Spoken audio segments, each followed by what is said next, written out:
নমস্কাৰ, মোৰ নাম শ্ৰীমতী সমীক্ষা কলিতা দত্ত।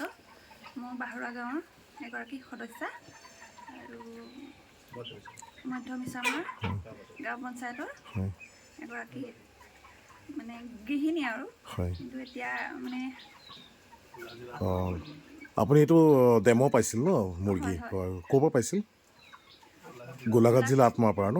আচ্ছা আচ্ছা। এইটো মুৰ্গী কি ব্ৰিড গম পাইছে নেকি? এইটো ৰেইনব' ৰ'ষ্টাৰ হয়। তো আপুনি এতিয়া ইমান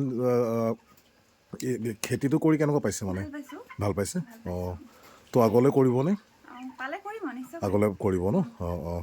আৰু যদি আগলৈও আপুনি ডেমো নাপায়ো, ইয়াৰ কিছু মুৰ্গী আপুনি সঁচ হিচাপে ৰাখি তো বস্তুটো আপুনি তেনেকৈ আগুৱাই লৈ যাব, কৰিবলৈ লৈ যাব। ঠিক আছে দিয়ক, ধন্যবাদ।